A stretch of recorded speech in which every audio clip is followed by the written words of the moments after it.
April 15th, 1942. Crystal City, Texas. The morning sun cast long shadows across the dusty plains as a government vehicle approached the gates of the newly established internment facility. Inside, Akiko Tanaka clutched her small suitcase, her knuckles white with tension, as she gazed out at what would become her prison for an indefinite future. She believed her refined Tokyo upbringing had prepared her for any hardship, a conviction that would crumble within weeks of her arrival. What she could never have imagined was how this desolate corner of America would completely transform her understanding of freedom, prejudice, and what it truly means to call a place home. Before we dive into this story, drop a quick hi in the comments and tell me where you're watching from. It really helps support the channel. This is the remarkable account of how one woman's desperate decision to enter a marriage of convenience with a local rancher would lead to an unexpected journey across the cultural divides of wartime America, revealing how genuine human connection can flourish in the most improbable circumstances. The internment facility at Crystal City stood as a stark contradiction to everything Akiko had known. The daughter of a respected university professor in Tokyo, she had been visiting her aunt in San Francisco when Pearl Harbor changed everything. At 26 years old, she found herself classified as an enemy alien, stripped of her rights, and transported across the country with only the clothes she could carry. The wooden barracks that now surrounded her seemed to stretch endlessly under the Texas sun, a maze of identical structures housing over 2,000 Japanese, German, and Italian detainees. Captain Thomas Reynolds, the facility's 44-year-old assistant director, watched the new arrivals through his office window. With 20 years of military service behind him, he considered himself a fair man, tasked with an unpleasant but necessary duty. "New batch from California," noted Sergeant Frank Miller as he placed a stack of files on Reynolds' desk. 26 Japanese nationals, mostly women and children, a few German families too. Reynolds nodded, thumbing through the paperwork. "Any troublemakers flagged by intelligence?" "No, sir. Mostly household staff, a few teachers, one university student." Miller pointed to a file. "That one there, Akiko Tanaka, was studying literature at Berkeley when war broke out." Reynolds studied the photograph clipped to the file. A young woman with intelligent eyes and a reserved expression looked back at him. "Literature, huh? Well, she'll have plenty of time for reading now." Outside, Akiko followed a uniformed female officer toward the processing center, where dozens of new arrivals formed lines based on their nationality. The afternoon heat felt oppressive after the long journey, and she could feel perspiration forming beneath her cotton blouse. "Name?" asked the clerk, a heavy-set woman with tired eyes. "Akiko Tanaka." "Date of birth?" "August 10th, 1916. "Occupation?" Akiko hesitated. "I was a student at the University of California." The woman looked up, her expression momentarily softening before returning to its professional detachment. "Education level. 3 years of university study in American literature." This detail was noted with a raised eyebrow. "You speak English very well." "Thank you. I have studied it since childhood." After being photographed and fingerprinted, Akiko was assigned to Barrack 7, a long wooden building divided into small family units. Her space consisted of a narrow iron bed, a small table with a chair, and a metal locker for her few possessions. The walls were thin enough that she could hear conversations in both English and Japanese from neighboring units. An elderly Japanese woman in the adjacent compartment introduced herself as Mrs. Yamamoto. "You are alone?" she asked in Japanese. Akiko nodded. "My family is in Tokyo. I was visiting my aunt in San Francisco when everything changed," Mrs. Yamamoto finished for her. "My husband and I ran a grocery store in Los Angeles for 27 years. Now they say we are enemies." She gestured toward a photograph of a young man in an American military uniform. "That is my son. He is fighting for America in Europe." The irony was not lost on Akiko. That evening, as the residents gathered in the communal dining hall, Akiko observed the strange society that had formed within the camp. Japanese families clustered together, speaking softly in their native language. German families occupied another section, while facility staff monitored from their stations along the walls. "The food is terrible," commented a young Japanese woman who introduced herself as Keiko Watanabe. At 22, she had been working as a household assistant for a wealthy family in Pasadena. But at least they feed us regularly. My brother is in the men's section of the camp. They make them work on construction projects all day. Akiko picked at the bland stew on her metal tray. How long have you been here? 3 months. Some have been here longer. No one knows when we will leave. Keiko lowered her voice. There are rumors they might deport some of us back to Japan. The prospect sent a chill through Akiko. Japan was now a war zone, and her parents' last letter had described food shortages in Tokyo. At least here, despite everything, she was physically safe. 30 miles away from Crystal City, Jack Hartman stared at the cracked soil of his ranch with growing concern. At 40 years old, the third-generation cattle rancher had weathered droughts before, but this one, combined with the labor shortage caused by the war, threatened to destroy everything his grandfather had built. His weathered face, tanned from decades under the Texas sun, revealed deep worry lines as he surveyed the parched landscape. "Not looking good, is it?" observed his neighbor, Bill Thompson, riding up on his chestnut mare. Jack shook his head. 3 of my hands enlisted last month. Can't blame them. Country needs them more than I do, but with this drought. He gestured toward the struggling cattle in the distance. Bill dismounted, his boots raising a small cloud of dust. That's why I came by. Heard something interesting in town yesterday. That internment camp in Crystal City. They're starting some kind of work release program. Limited, but they're letting some of those people work on local farms and ranches under supervision. Jack's expression darkened. Japanese? Working here? Germans too, mostly men, but heard they might include some women for domestic work. Lot of folks around here signing up. Labor's labor, Jack, and these are desperate times. Later that evening, Jack sat alone in the ranch house his grandfather had built in 1893. The rooms felt emptier than ever since his mother had passed 3 years earlier. He'd never married, too busy with the ranch to court properly. His mother had always claimed, though Jack knew there was more to it. The local girls had never shown much interest in a quiet, bookish rancher who preferred reading history to socializing at town dances. The next morning, after a restless night, Jack drove his pickup truck toward Crystal City.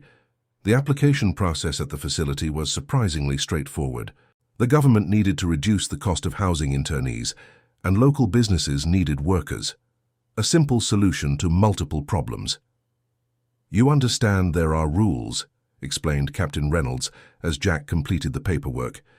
Workers must be returned to the facility each evening. You're responsible for their supervision during the day. Any escape attempt must be reported immediately. Jack nodded, uncomfortable with the formality of it all. I need help with the house mainly, cooking, cleaning, ranch work too, if possible. Reynolds consulted his files. We have several possibilities. Given your isolated location, we'd prefer to assign you someone with limited flight risk. Perhaps one of our female internees with administrative or domestic experience. 2 days later, Akiko was summoned to the administration building. She had spent 2 weeks in the facility, falling into the monotonous rhythm of camp life. Meals at designated times, roll call twice daily, occasional letter writing, though she had received no responses from her aunt or parents. Captain Reynolds gestured for her to sit. Miss Tanaka, you've been selected for a work placement opportunity. A local rancher has requested household assistance. Your education and language skills make you a suitable candidate. Akiko's heart raced with unexpected hope. I would leave the camp. During daylight hours only. You'd return each evening.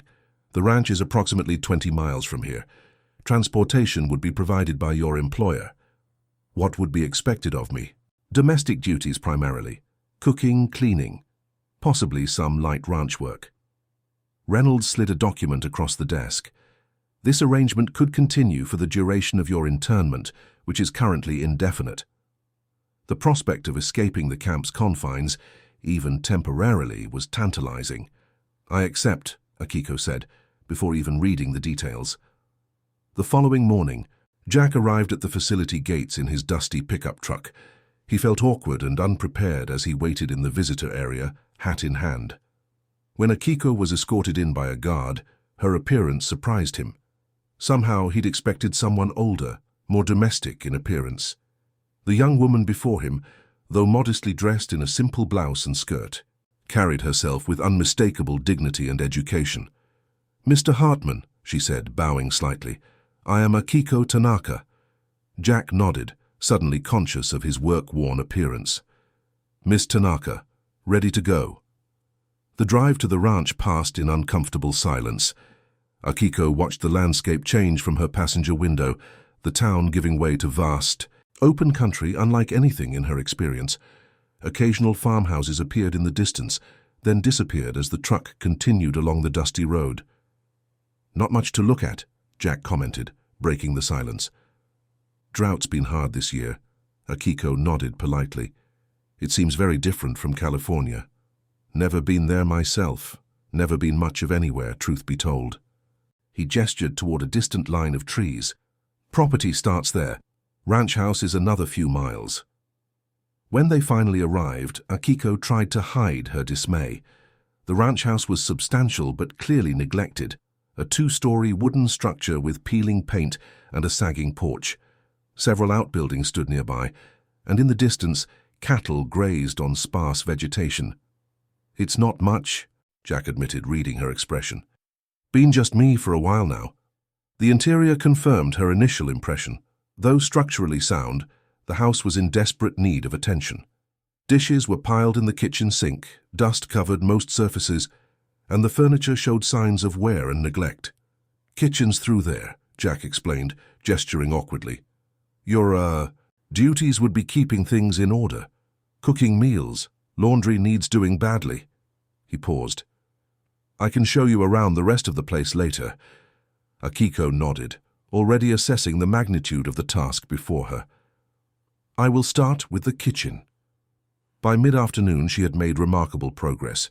The kitchen was clean for what appeared to be the first time in months, with dishes washed and properly stored. She had located basic supplies and prepared a simple lunch that Jack ate at the kitchen table, watching her with a mixture of appreciation and discomfort. "This is good," he said, gesturing to the soup and sandwiches. "Been living on coffee and whatever's quickest." "Your supplies are very limited," Akiko observed. "Do you go to town for groceries?" "When I can spare the time, mostly order staples in bulk." Jack hesitated. "If you make a list, I could get more things, if there's stuff you need for cooking." Their routine established itself quickly over the following days. Jack would collect Akiko from the facility early in the morning and return her before sunset. During the day, she gradually restored order to the neglected house, while preparing meals that improved markedly as Jack supplied better ingredients. For his part, Jack found himself increasingly conscious of his appearance and manners. He began washing up before meals and made an effort to keep his work boots by the door, rather than tracking dust through the newly cleaned rooms. Their conversations remained minimal but polite, centered around household needs and ranch activities. A week into the arrangement, Sergeant Miller approached Captain Reynolds with a report. "Sir, monthly check-in on the Hartman work placement. All seems in order, but there's something worth noting." Reynolds looked up from his paperwork. "Problem?" "Not exactly. The Tanaka woman, she's different when she returns each evening. Calmer. Almost content." Miller consulted his notes. "Guards report she's less withdrawn than other returnees from work placements. Appears to be adapting well to the arrangement."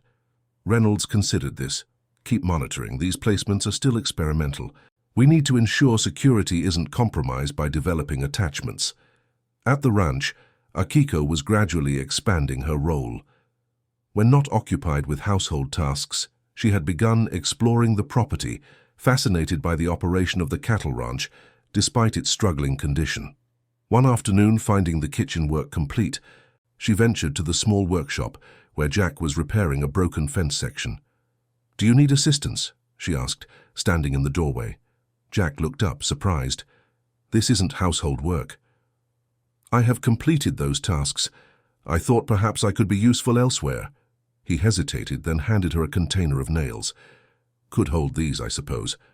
As Jack worked, he found himself explaining the ranch operations, the breeding cycles of the cattle, the challenges of the drought, the difficulty of managing with reduced help. Akiko listened attentively, asking occasional questions that revealed both her intelligence and her complete unfamiliarity with ranch life. "My father is a professor of philosophy," she explained when Jack expressed surprise at her academic background. "He believed daughters should be educated equally to sons. I was studying American literature when the war began." Jack absorbed this information with interest. "My mother loved books. House is full of them. Don't get much time for reading myself these days." "I noticed the library," Akiko admitted. "Many impressive volumes." That evening, before driving her back to the facility, Jack hesitated. "If you want to borrow any books, that would be all right." The next morning, Akiko found a copy of Thoreau's Walden placed carefully on the kitchen table. She smiled slightly at the selection. A meditation on self-reliance and simple living seemed particularly appropriate to their circumstances. At the internment facility, life continued under strict regulation. Evenings were spent in mandatory community activities or confined to barracks after curfew. Akiko found herself increasingly looking forward to mornings when Jack's truck would appear at the gates to transport her back to the ranch. "You seem different," observed Keiko during an evening meal. "The ranch work. It is acceptable." Akiko considered the question carefully. "It is.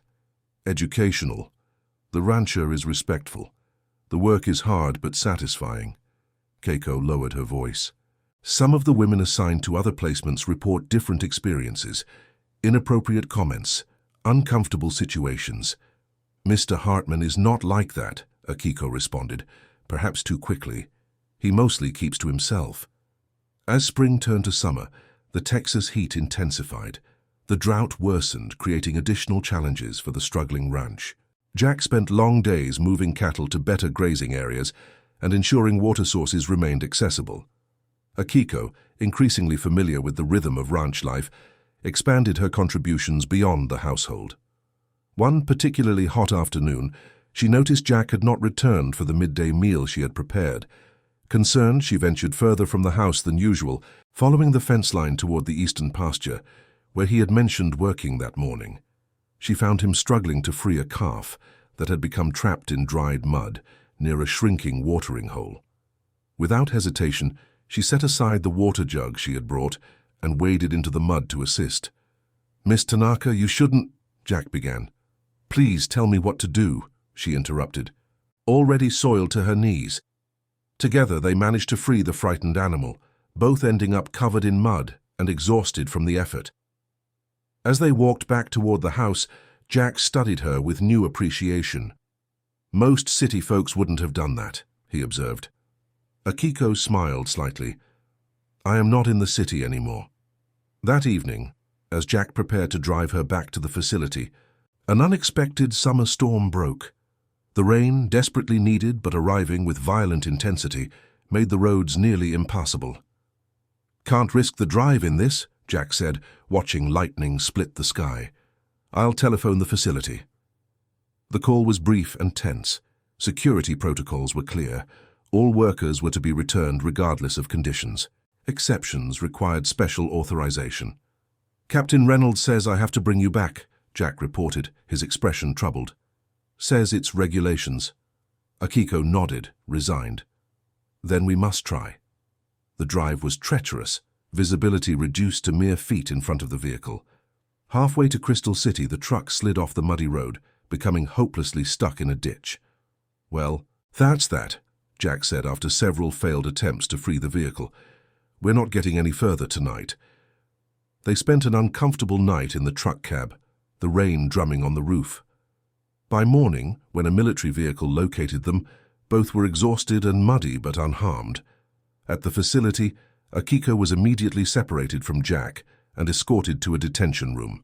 Captain Reynolds regarded her with suspicion as she sat, still wearing her mud-stained clothes from the previous day.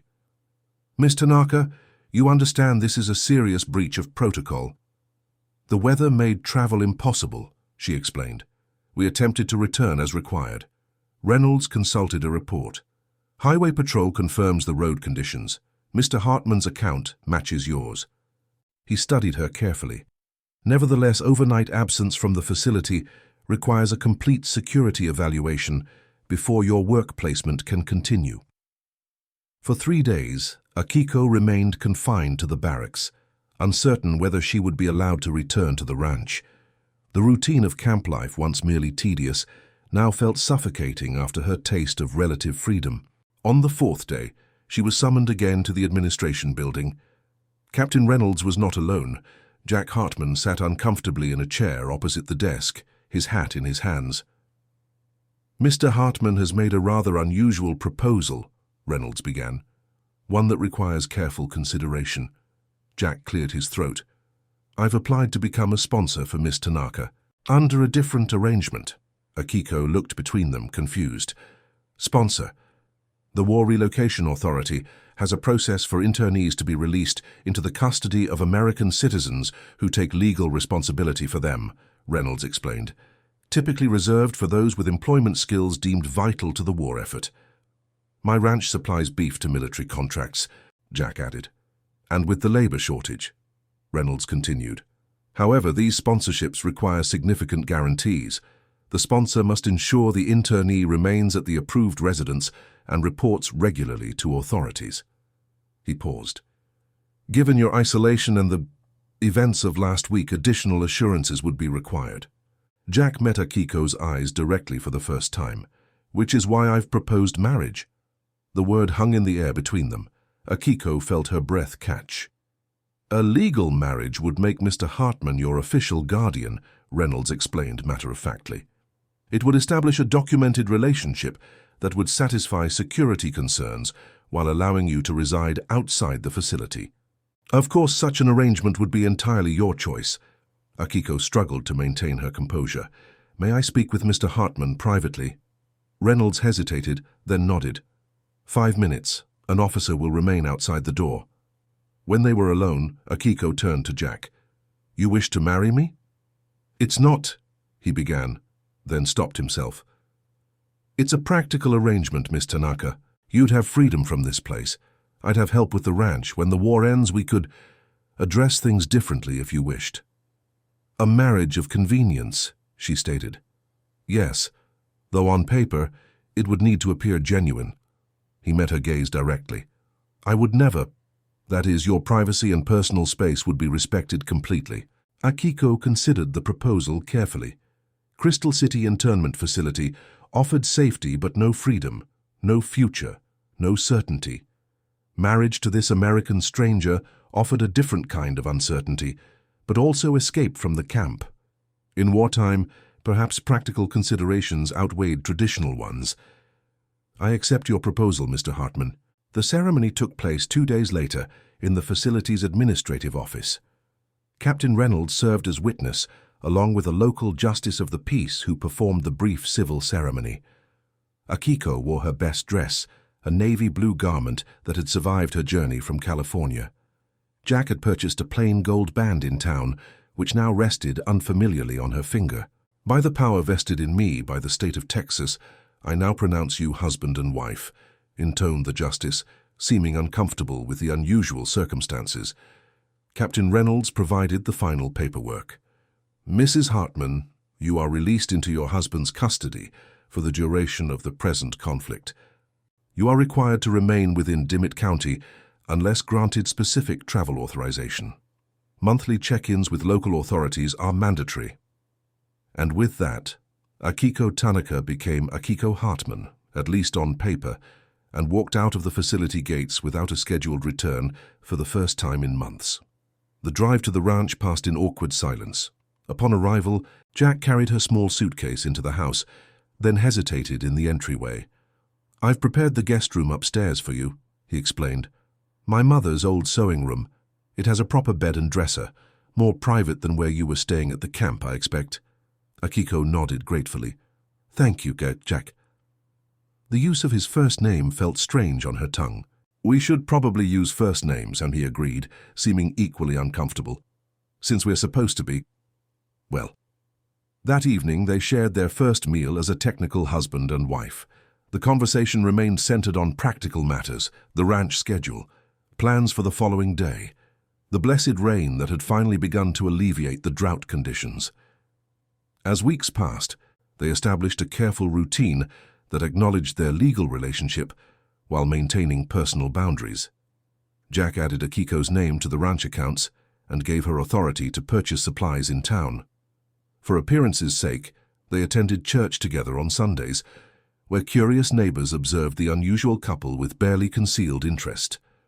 Ellen Baker, the postmaster's wife, was the first to make a social overture, inviting them to Sunday dinner after services. The meal was uncomfortable but educational for both parties. Ellen's probing questions about their courtship were deflected with vague responses about meeting through a work program. Jack's neighbor Bill Thompson and his wife Margaret joined them, providing welcome additional conversation. "The garden at the Hartman place looks mighty improved since you arrived, Mrs. Hartman," Margaret observed. "Those tomato plants are flourishing." "Akiko has a gift with growing things," Jack responded with genuine appreciation. "The house, too, you wouldn't recognize it." On the drive home, Akiko reflected on the evening. "They were suspicious of our marriage." Jack nodded. "Small town. People notice things. The war makes everyone suspicious." She gazed out the window at the passing landscape. "In Japan, my parents would be horrified to learn I had married an American. Here, your neighbors are uncomfortable that you married someone Japanese." "People fear what they don't understand," Jack replied. "On both sides, I expect." As summer progressed into autumn, their initial awkwardness gradually evolved into a comfortable working partnership. Jack taught Akiko about cattle ranching, animal husbandry, and the complexities of maintaining the property. She introduced new vegetables to the kitchen garden and transformed the house into a welcoming home. Their conversations, once limited to necessities, expanded to include their backgrounds, interests, and even cautious political discussions. "My father would appreciate your book collection," Akiko commented one evening as they sat on the porch after dinner. "He always said Western philosophy had much to teach us, despite government disapproval." "Your English is better than most college graduates around here," Jack observed. "You must have been a dedicated student." "My father believed education was the path to understanding between cultures." She smiled sadly. "Though that seems a distant dream now." In October, the monthly check-in with local authorities brought unexpected news. Captain Reynolds had been reassigned, and his replacement, Major Wilson, had different perspectives on the internee marriage program. "Mrs. Hartman, we've received communications from your aunt in California," the Major explained during their meeting at the local sheriff's office. "She was relocated to the Manzanar facility and has been attempting to contact you." Akiko felt a surge of emotion. "May I correspond with her?" "Limited correspondence is permitted, yes, through official channels." The Major consulted his files. "We've also received notification that your husband's ranch has been designated an important contributor to wartime agricultural production. This changes your status somewhat." Jack looked up with interest. "How so?" "Mrs. Hartman is now classified as essential support personnel for wartime agriculture. Her travel restrictions within the county are lifted, though state boundaries remain off-limits without authorization." This small expansion of freedom felt significant. On the drive home, Akiko was uncharacteristically animated, discussing plans to visit the larger market in Eagle Pass for supplies that had previously been inaccessible. "We could get fabric for new curtains," she suggested, "and perhaps additional seed varieties for spring planting." Jack watched her enthusiasm with a smile. "Whatever you think best." That evening, as Akiko prepared for bed in her private room, she found herself contemplating the strange turns her life had taken. The marriage certificate hanging in the study downstairs represented both her captivity and her freedom, a paradox that seemed to define her existence in this foreign land. Jack Hartman was technically her husband, yet also her protector, employer, and increasingly her friend. The boundaries between these roles had begun to blur in ways she found both confusing and intriguing. In the adjacent bedroom, Jack was engaged in similar reflections. The ranch was running better than it had in years, despite wartime shortages and ongoing challenges. The house had become a home again instead of merely a place to sleep between workdays, and Akiko herself had become important to him in ways he was reluctant to examine too closely. Their arrangement had clear parameters, established for mutual benefit and protection. Developing genuine feelings would only complicate an already complex situation. As winter approached, bringing cooler temperatures to the Texas landscape, the war news remained grim, but with glimmers of hope. American forces were making progress in the Pacific, though at tremendous cost. In Europe, the Allies were advancing against German forces. Every development carried mixed implications for the unlikely household at the Hartman Ranch.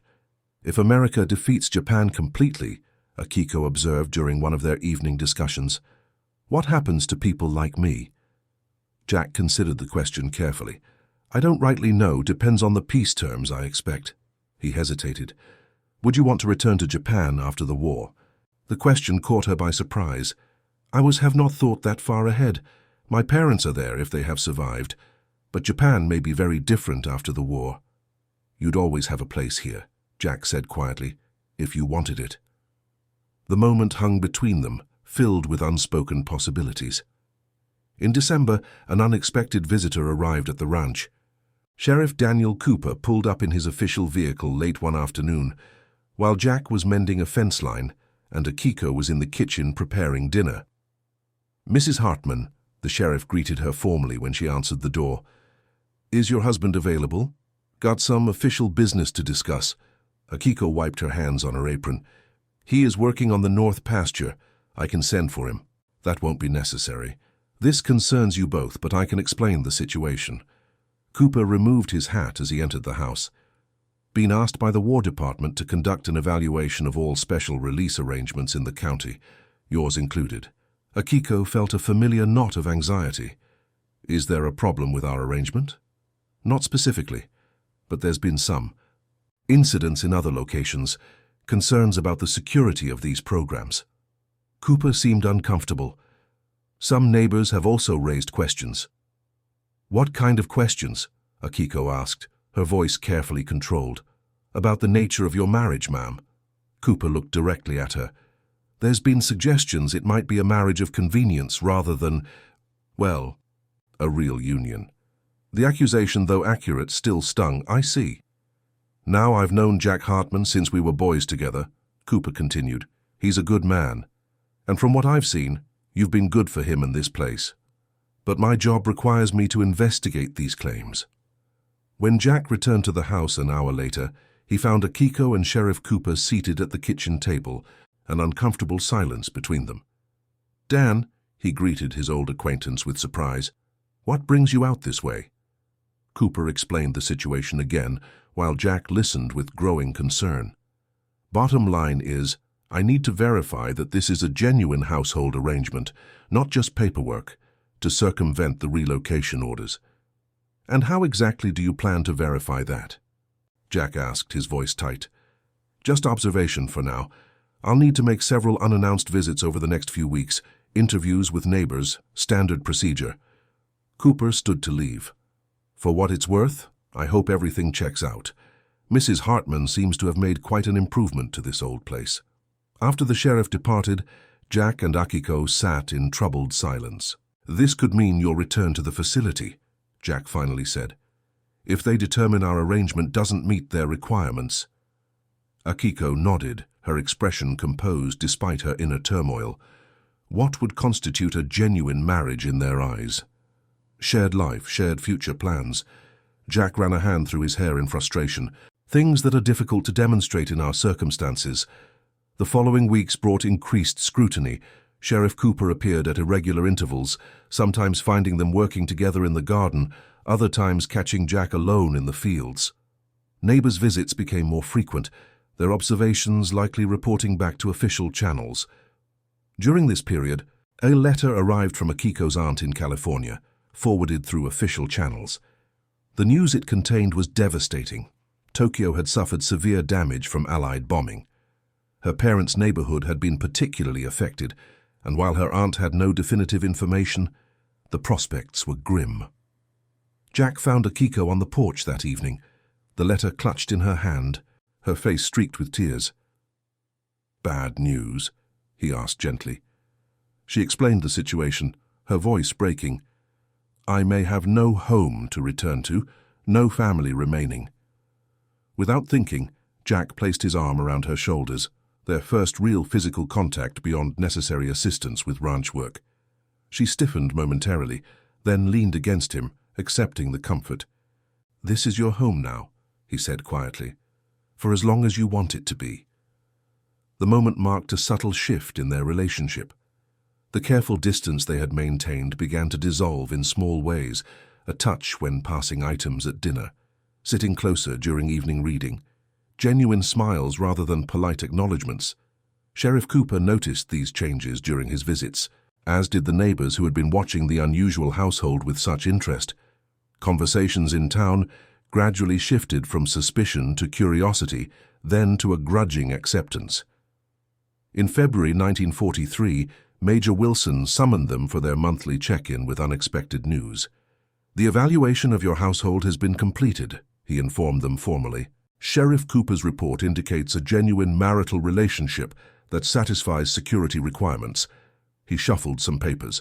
"Additionally, the agricultural output from your ranch has increased 26% since last year, contributing significantly to wartime production goals."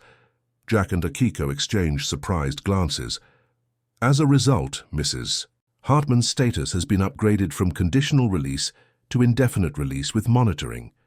Quarterly check-ins will replace monthly ones, and travel restrictions are reduced to state boundaries rather than county lines." This represented a significant expansion of freedom, one that Akiko had not dared to hope for. As they drove home from the meeting, Jack seemed thoughtful. "Cooper must have given us a favorable report. He is your friend," Akiko observed. "He's also a man who follows the rules," Jack replied. "If he reported positively, it's because he believed it." That evening, after dinner, Jack disappeared into the study and returned with a small wooden box. "Been meaning to give you this for a while now. Seems like the right time." Inside the box lay a silver bracelet with delicate etching, clearly an antique and well cared for. "Belonged to my grandmother," Jack explained. "My mother always said it should go to the woman who helped care for this place after she was gone." Akiko touched the bracelet reverently. "It is beautiful, but I cannot accept such a family heirloom." "You are family now," Jack said simply. "On paper and otherwise." The implications hung between them, unspoken but increasingly clear. What had begun as an arrangement of convenience had evolved into something neither had anticipated. As spring returned to the Texas landscape, the ranch flourished under their combined efforts. The cattle herd had increased, the garden expanded, and the house itself had never looked better. Jack's neighbors, initially suspicious of his Japanese wife, had gradually come to accept her presence, particularly as her gardening expertise resulted in shared harvest bounty. Ellen Baker, once the most openly curious about their relationship, became something of a friend to Akiko, teaching her local canning techniques in exchange for Japanese cooking lessons. Their Sunday gatherings expanded to include other neighboring families, creating a social circle that would have seemed impossible months earlier.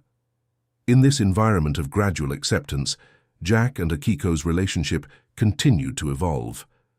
The boundaries between their separate lives became increasingly permeable. Akiko began joining Jack for morning ranch planning, her organizational skills proving valuable for managing the expanding operation.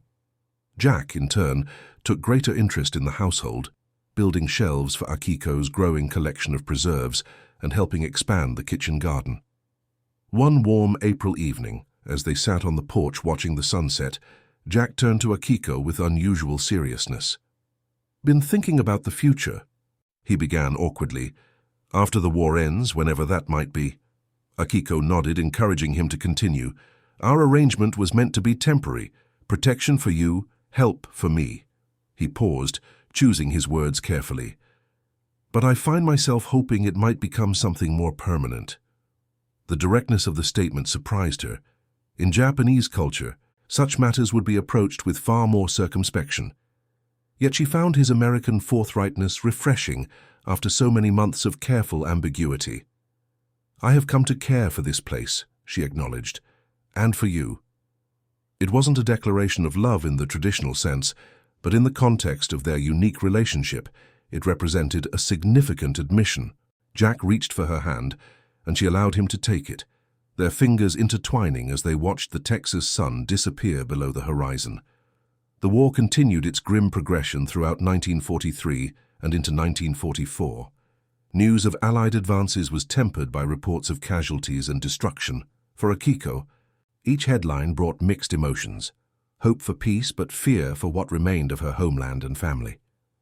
In May 1944, their quarterly check-in brought unexpected information.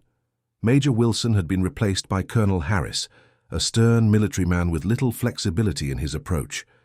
"Mrs. Hartman, we've received communication regarding your parents in Tokyo," he announced without preamble. Through international Red Cross channels, Akiko felt her heart race. "They are alive?" "Your father is. According to this report, your mother succumbed to illness last winter." He pushed a paper across the desk. "Your father has been attempting to ascertain your whereabouts through diplomatic channels." The news was both joyful and devastating.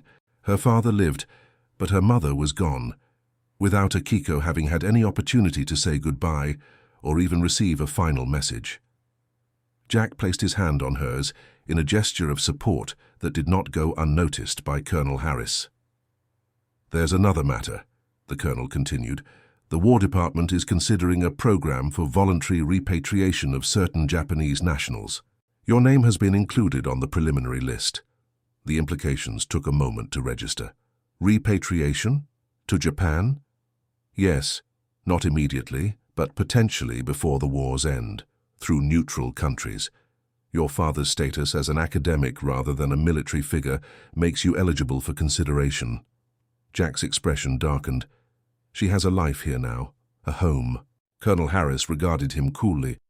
"The program would be voluntary, Mr. Hartman, but all eligible individuals must be informed of the opportunity."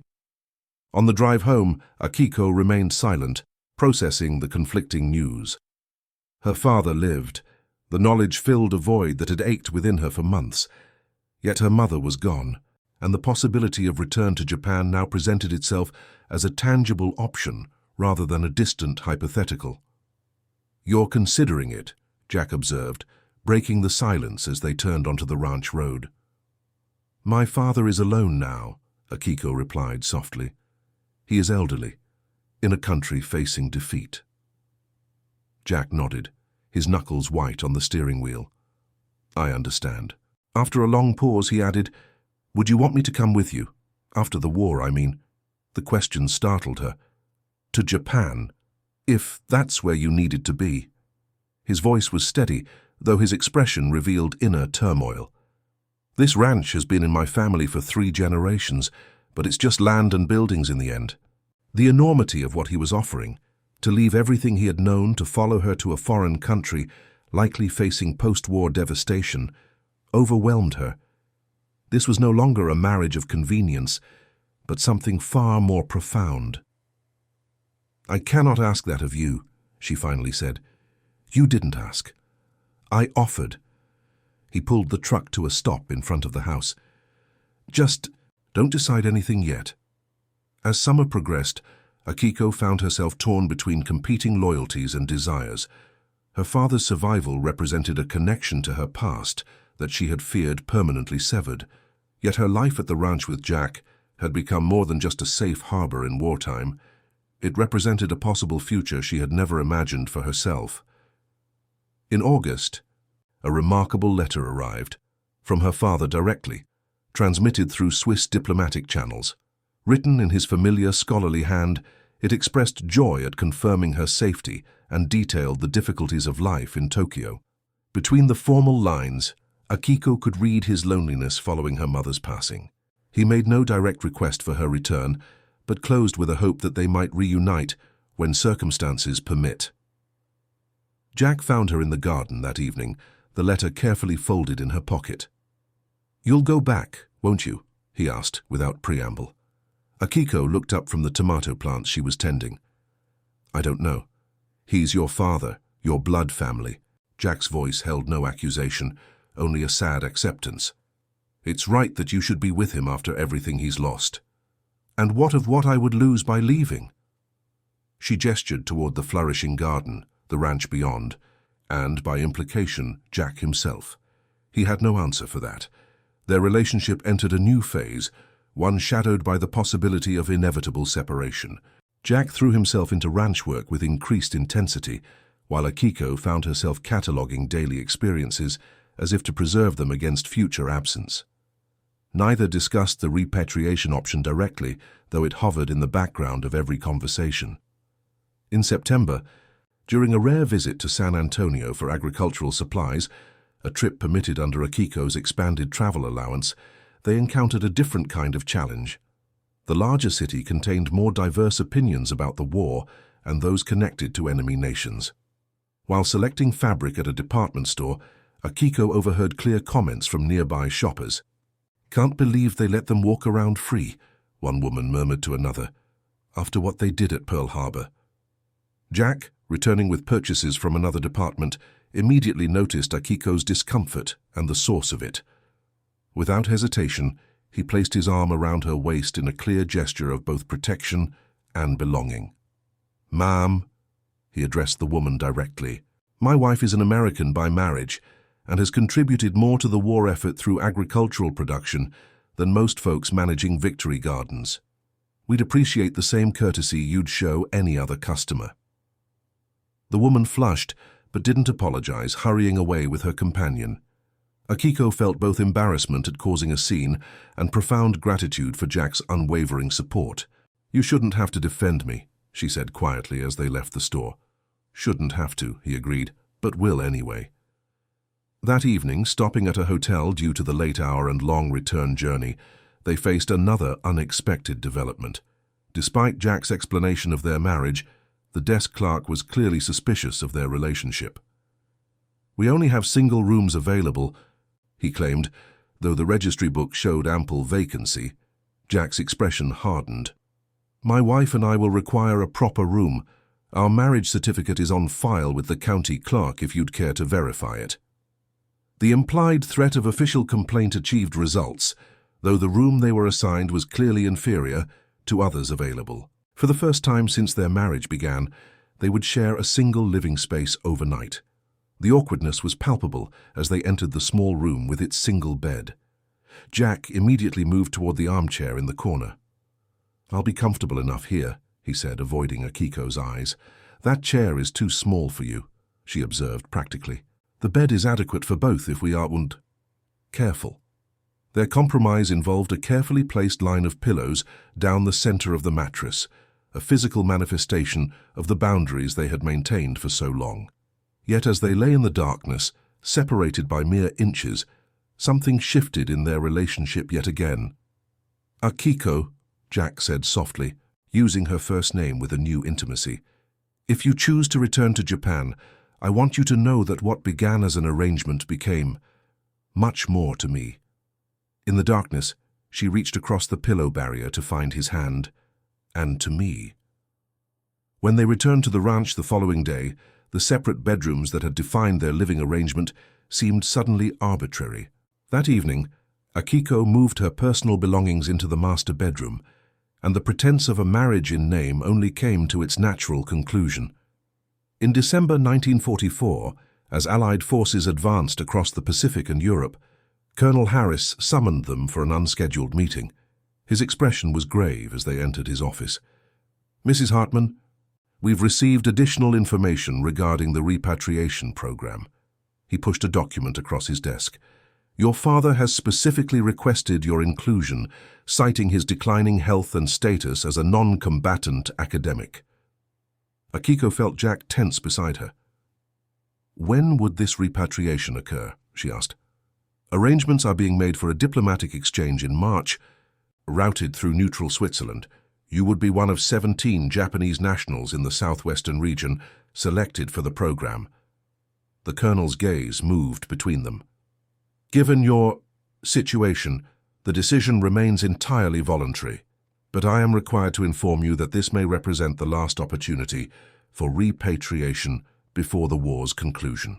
The choice now presented itself in concrete terms, rather than hypothetical ones. Return to Japan to care for her aging father, leaving behind the life and love she had found in Texas, or remain with Jack, knowing she might never see her only surviving parent again. "How much time do I have to decide?" Akiko asked. "The final list must be submitted by February 1st. Until then, you may change your decision at any point." Colonel Harris's expression softened slightly. "For what it's worth, Mrs. Hartman, your contribution to agricultural production has been noted at higher levels. Your work here has genuine value to the war effort." On the drive home, the weight of the decision hung heavy between them. Jack broke the silence first. "I won't ask you to stay," he said finally. "That wouldn't be fair." "And if I choose to go?" Akiko asked, studying his profile. "What then?" "Then I'd hope to join you when the war ends. If you wanted that." His hands tightened on the steering wheel. "Or I'd let you go, if that's what you needed instead." The holidays passed in a strange suspension between joy and uncertainty. Their first Christmas as a genuine couple was celebrated with neighboring families, including the Bakers and Thompsons, who had become true friends rather than suspicious observers. Ellen Baker had organized a community dinner that included dishes from Akiko's Japanese heritage alongside traditional Texas fare, a symbolic acceptance that would have seemed impossible 2 years earlier. Yet beneath the celebrations lay the unspoken question of separation. Each shared moment felt simultaneously precious and painful, potentially becoming memories to sustain them through years of separation. In January, when the decision could no longer be postponed, Akiko sat at the kitchen table with paper and pen, drafting a letter to her father. Jack purposely gave her privacy, spending long hours with the cattle despite the winter chill. The letter, when completed, filled several pages, explaining her life in Texas, her relationship with Jack, and her hopes for eventual reunion under peaceful circumstances. The final paragraph contained her decision. "Father, I cannot leave my husband or the life we have built together. When the war ends, we will seek permission to travel to Japan together so that you may meet the man who has become my family in this distant land. Until then, please know that I am safe, I am loved, and I think of you daily." When Jack returned that evening, she wordlessly handed him the letter. He read it carefully, his expression shifting from concern to profound relief. "You're staying," he said, a statement rather than a question. "This is my home now," Akiko confirmed. "My father will understand even through his disappointment. Family obligation is important in Japanese culture, but so is the commitment of marriage." Jack crossed the room and took her in his arms. "I would have followed you anywhere." "I know," she said simply. "That is why I can stay." The following day, they delivered her decision to Colonel Harris, who noted it officially in her file. "The repatriation transport will proceed with the other 16 candidates," he informed them. "Your status returns to quarterly monitoring, Mrs. Hartman." As they left the government building, Jack surprised her by stopping in the town square rather than heading directly home. "There's something I've been meaning to do," he explained, leading her toward a small jewelry store. Inside, he spoke briefly with the proprietor, who nodded and disappeared into a back room. "What are we doing?" Akiko asked, confused. "Our first wedding wasn't exactly traditional," Jack explained. "Thought maybe we could improve on that." The jeweler returned with a small tray of rings, proper engagement sets rather than the simple band that had served as Akiko's wedding ring. "Choose whichever you like best," Jack said. "Figure a real marriage deserves a real ring." Akiko's eyes widened at the unexpected gesture. Her gaze settled on a modest but elegant set with a small diamond flanked by pearls. "That one is beautiful." As Jack completed the purchase, Akiko realized that this represented more than just a material upgrade to their marriage. It symbolized their transition from an arrangement of convenience to a genuine partnership, one strong enough to survive war, prejudice, and the competing pulls of family loyalty. That evening, in the privacy of their home, Jack formally placed the new ring on her finger. "I'm not much for fancy words," he said awkwardly, "but I want to do this proper. Akiko Tanaka Hartman, I'm asking you to stay my wife. Not for protection or convenience, but because I love you and want to build a life with you." The simple declaration, so characteristic of Jack's straightforward nature, moved her deeply. "I accept," she replied, blending American directness with the formal dignity of her Japanese upbringing. Not from necessity, but from choice. As 1945 progressed, news of the war suggested an approaching conclusion. Allied forces advanced across both European and Pacific theaters, though at tremendous cost. Each headline brought mixed emotions to the Hartmann household. Hope for peace, but concern for what that peace might bring. In May, when Germany surrendered, the focus of American military efforts turned fully to the Pacific. Reports of fierce fighting on islands with names like Iwo Jima and Okinawa filled the newspapers. Akiko read them with growing concern, knowing that an eventual invasion of the Japanese mainland would mean unimaginable destruction in her homeland. During this period, their ranch continued to thrive despite wartime shortages. Jack's innovative management, combined with Akiko's careful planning, had created a surprisingly productive operation. Neighboring ranchers began consulting them about crop rotation and resource conservation techniques, a remarkable evolution from the suspicion that had initially greeted their unusual household. Bill Thompson stopped by one afternoon in July, his expression troubled as he accepted a glass of lemonade from Akiko. "Been hearing things on the radio," he commented, "about some new kind of weapon they're developing, something that could end the war quick." Jack frowned. "What kind of weapon?" "Don't rightly know, just rumors, but military types passing through town seem to think Japan can't hold out much longer." Bill glanced apologetically at Akiko. "Sorry to speak so bluntly about your homeland, Mrs. Hartmann."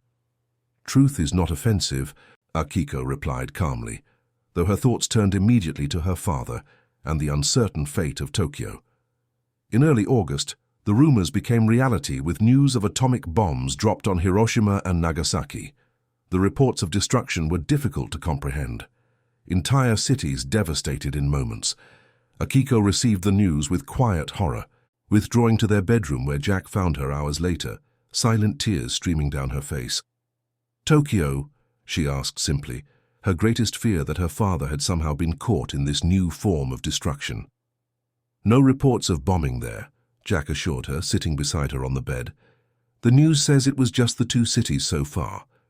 She nodded, trying to take comfort in this limited mercy. So many people, gone in an instant. Jack had no response to this. No words seemed adequate in the face of such unprecedented devastation. Instead, he simply held her as she grieved for people she had never met, but with whom she shared a homeland and culture.